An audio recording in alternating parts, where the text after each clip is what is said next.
પંચાયતની સામાન્ય ચૂંટણીમાં ગરમાવો। ગ્રામ પંચાયતની સામાન્ય ચૂંટણીમાં ઉમેદવારો ફોર્મ ભરવા મામલતદાર કચેરી સહિત જનસેવા કેન્દ્ર ખાતે પહોંચ્યા।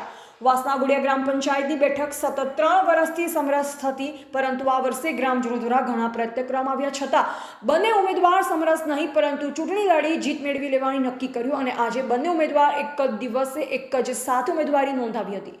ત્યારે હવે જોવું રહ્યું કે આ ગ્રામ પંચાયતમાં કુલ 1800 મત હોવાથી કોણે બાજી મારી જીત મેળવશે અને ગ્રામ લોકોનો વિશ્વાસ સાથે વિકાસના કામો કરશે તેવું બંને ઉમેદવાર દ્વારા જાણવા મળ્યું। ત્યારે આજે ડીસા તાલુકાના વાસનાગુડિયાના ગ્રામજનો મામલતદાર કચેરી ખાતે સામાન્ય ચૂંટણીના ઉમેદવારો ટેકેદારો સાથે ફોર્મ ભરી જીતનો વિશ્વાસ વ્યક્ત કર્યો।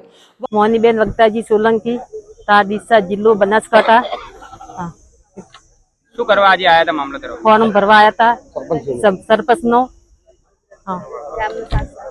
ગામના સાથ બધાય હળી મળી વોટ આપ। આજ રોજ વાસણા ગોળિયા ગ્રામ પંચાયતની સામાન્ય ચૂંટણીમાં મોનીબેન વક્તાજી સોલંકી આજે સરપંચની ઉમેદવાર નોંધાવી છે દરેક ગ્રામજનોને સાથે લઈને। એટલે આપણે બધા ગ્રામજનોને વિનંતી કે આપણે સૌ સાથે મળીને વિકાસના કાર્યોમાં આગળ વધીએ અને એમને જંગી બહુમતી જીતાડીએ। ખૂબ ખૂબ ધન્યવાદ દરેક ગ્રામજનોનો।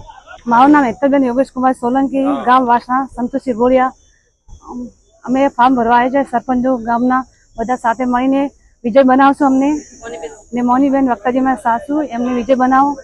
બધાનો સાથ અને સહકાર આપજો। તમે સરપંચ ફોર્મ કોને ભરાયું આજે? મોનીબેન વક્તાજી પીરાજી સોલંકી। વાસનાગુડિયા ગ્રામ પંચાયતની ચૂંટણી માટે ઉમેદવારી નોંધાવનાર મોનીબેન વક્તાજી સોલંકી, સરપંચ પદના ઉમેદવાર વાસનાગુડિયા અને ગંગાબેન ખેમચંદભાઈ પરમાર, સરપંચ પદના ઉમેદવાર વાસનાગુડિયા, બંને સરપંચ ઉમેદવારે ફોર્મ પત્રક ભર્યું।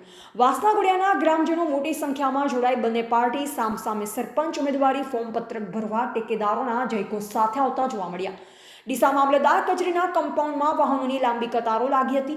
ગ્રામ પંચાયતની સામાન્ય ચૂંટણી સમયે મામલતદાર કચેરી કમ્પાઉન્ડમાં ટ્રાફિક વ્યવસ્થા જાળવવા માટે પોલીસ પણ મૂકવામાં આવે તેવી પ્રજાજનો દ્વારા માંગ કરાઈ હતી। મારું નામ ગંગાબેન ખીમાજી, મેં સરપંચનું ફોર્મ ભર્યું।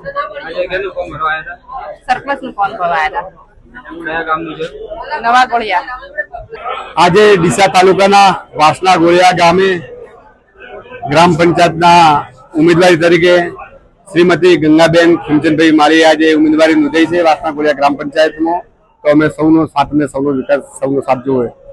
અહેવાલ અમૃતમાળી, સંબંધ ભારત ન્યૂઝ, ડીસા।